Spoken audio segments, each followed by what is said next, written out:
2026年3月17日，反腐的风吹到了我们三湘大地。根据湖南省纪委监委公布的消息，曾经的长沙市副市长、现任湖南省商务厅厅长徐湘平因涉嫌严重违纪违法，目前正接受湖南省纪委监委的纪律审查和监察调查。消息一出，迅速在湖南政商两界引发广泛震动。这位在湖南商务系统深耕多年的老面孔，究竟是一个怎样的人？他走过了怎样漫长的仕途，在任期间又留下了哪些印记？为何在离任多年之后依然难逃调查的目光？大家好，我是微笑，今天我们就来梳理一下徐湘平的故事。要理解徐湘平，先要了解他成长的土壤。湖南自古就是一个出人才的地方，近现代史上，这片土地孕育了无数影响历史走向的人物。进入改革开放时代，湖南也走出了大批在全国具有影响力的政商人物。湖南的政治生态有几个显著特点：其一，地方认同感强，本土官员在晋升体系中占有相当优势；其二，长株潭城市群作为核心经济区，集中了全省最重要的产业资源和政商网络；其三，湖南作为内陆省份，历史上对外开放程度相对有限，但进入21世纪后，历届省委省政府都在大力推动向南开放、向非洲开放，这也给商务系统的官员创造了更大的施展空间。徐湘平就是在这样的土壤中生长起来的。1961年，徐湘平出生在湖南浏阳。浏阳这个地方因烟花闻名天下，也因走出过不少官员而为人熟知。浏阳的烟花产业撑起了当地经济的半壁江山，也塑造了这里务实敢拼的地方文化。在这样的环境里成长起来的人，往往带着一股子做事的劲头。徐湘平的仕途从最基层的共青团系统起步，他最早是共青团浏阳县委的一名普通干事，慢慢做到副书记、书记之位。共青团的工作表面上看是青年工作，实际上是一个培养官员组织协调能力和群众工作能力的重要平台。很多后来在政坛有所作为的官员都有过团系统的历练。完成团系统的积累之后，他转入行政序列，先后担任浏阳县计生委主任、大窑区委书记，再升任浏阳市委常委、常务副市长。每一步都走得稳健，没有跳跃式提拔，是那个时代典型的台阶式晋升路径。他在浏阳深耕多年，对这座城市的经济结构、社会生态了如指掌，也建立起了相当深厚的本地人脉网络。在浏阳做到副市长级别之后，徐湘平迎来了仕途上的第一次重要跨越，调任宁乡。宁乡是长沙下辖的一个大县，人口超过100万，刘少奇主席的故居花明楼也坐落在这儿。经济体量在湖南县域中名列前茅，素有三乡首义之称。能在这里担任县委书记，意味着手握真实而沉甸甸的地方治理权力。徐湘平在宁乡从副县长一路做到县委书记，主政期间正值宁乡经济快速腾飞的关键阶段。那些年，宁乡大力发展工业园区，承接长沙主城区的产业转移，装备制造、食品加工、新材料等产业逐步形成集群。与此同时，宁乡的基础设施建设也在加速推进，道路、学校、医院等公共设施不断完善。在外界的评价里，彼时的徐湘平是那种肯做事的地方官员，执行力强，不爱虚谈，推动项目落地的能力在同级别官员中颇为突出。宁乡能在那个时期打下较好的发展基础，与他的主政风格不无关联。当然，县委书记这个位置历来也是腐败问题的高发地带。工程项目、土地开发、招商引资，每一个环节都充满着权力寻租的空间。这是一个客观存在的制度性背景，我们在此只是陈述，不对徐湘平在宁乡时期的具体行为做任何判断，那有待官方调查结论来说明。完成宁乡的历练之后，他晋升为长沙市副市长、市委常委，正式进入副厅级行列，开始主管全市的商务、外贸等领域工作。这一段市级领导的经历让他站到了更高的视角，也为日后主政省商务厅积累了丰富的工作经验。2008年前后，徐湘平从长沙市调往湖南省发展和改革委员会，同时参与长株潭两型社会建设综合配套改革试验区的相关工作。长株潭两型社会试验区是2007年经国务院批准设立的国家级综合配套改革试验区，核心目标是在长沙、株洲、湘潭3个城市之间探索资源节约型、环境友好型的新型城镇化路径。这是当时全国范围内最具探索意义的区域改革实验之一，吸引了大量政策资源和社会关注。徐湘平参与其中，接触到了更宏观的区域发展规划事业，也与省级层面的各类资源调配和利益网络有了更深的交集。省发改委在中国省级权力体系中始终是一个举足轻重的部门，手握项目审批、资金调配、政策制定等核心权力。在这里工作意味着要与各地市、各厅局、各类企业主体打交道，是一个构建省级人脉的绝佳平台。这段省发改委的经历是他从地方官员向省级官员转型的关键节点，为他2014年出任商务厅一把手奠定了重要基础。2014年，徐湘平正式出任湖南省商务厅党组书记、厅长，这一干就是整整7年。7年在官员任期的维度里并不算短，这7年恰好是中国对外开放格局加速重构的7年，也是湖南在全国商务版图中努力寻找自身定位的7年。徐湘平是这段历史的重要参与者和推动者。在徐湘平主政商务厅期间，湖南最具全国影响力的对外经贸成就，无疑是中非经贸合作。非洲是全球最具潜力的新兴市场之一。随着中非合作论坛机制的不断深化，中国与非洲之间的贸易往来日益密切。然而，在很长一段时间里，中非贸易主要集中在广东、浙江、福建等沿海省份，内陆省份普遍存在感不强。湖南的突破口在于农业和工程机械。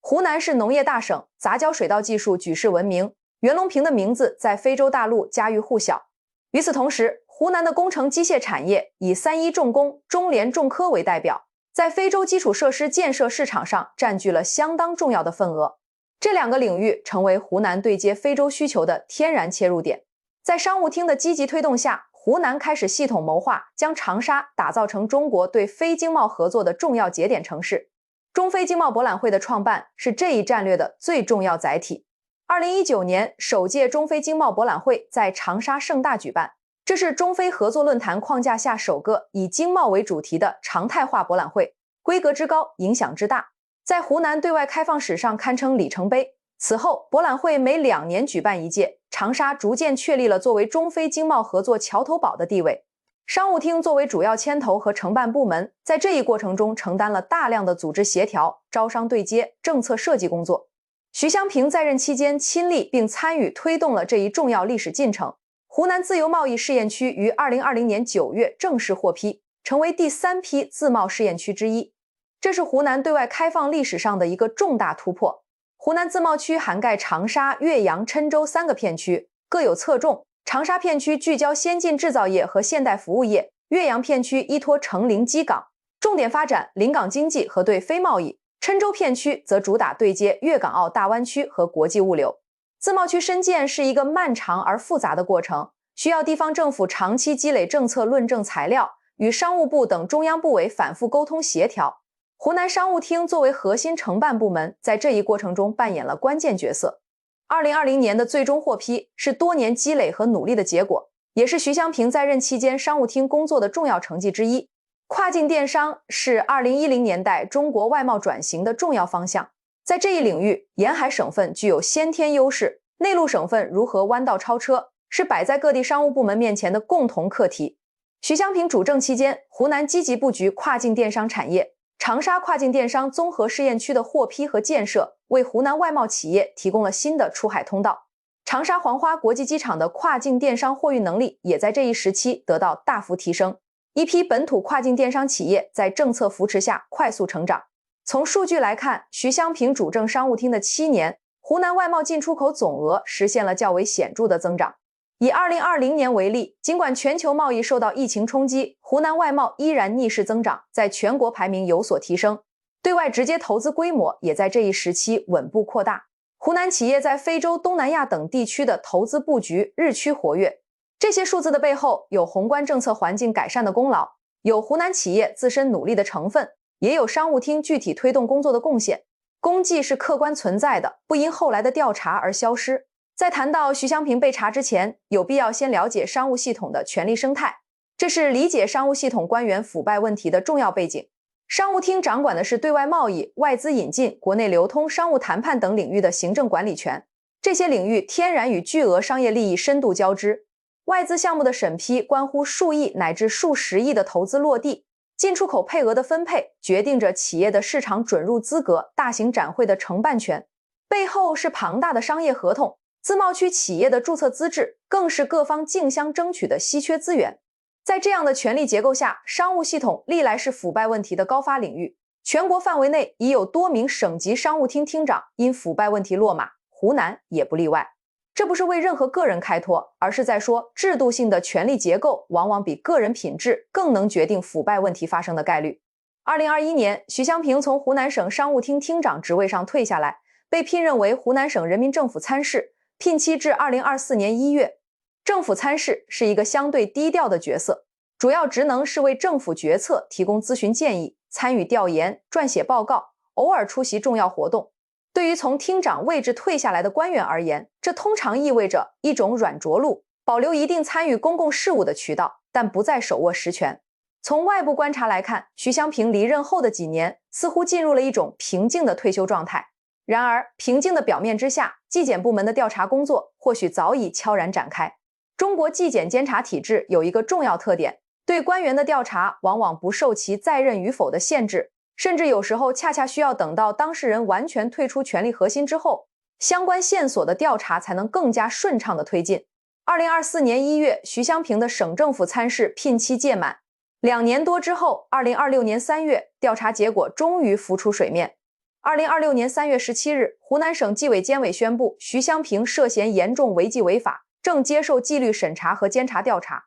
严重违纪违法这6个字在中国反腐语境中有着相当明确的指向。通常来说，违纪对应党纪层面的问题，违法对应刑事法律层面的问题，两者并提，意味着问题的性质已经超出了一般性的作风问题或轻微违规，进入了需要同时动用党纪处分和司法追诉机制的层级。当然，目前调查尚在进行中，官方尚未披露任何具体的违纪违法事实。在正式调查结论出来之前，我们无法也不应当对其具体行为做出判断，一切有待官方后续的正式通报来说明。但这一事件本身已经传递出若干重要信号。第一，退休不是终点，离任不等于免责。这几年，中国纪检监察机关查处了大量已经离退休的官员，从部级到厅级，从在任到退休，调查的触角从未因当事人的离任而停止延伸。徐湘平的案子再次印证了这一原则。第二，权力行使的后果可以在多年后才显现，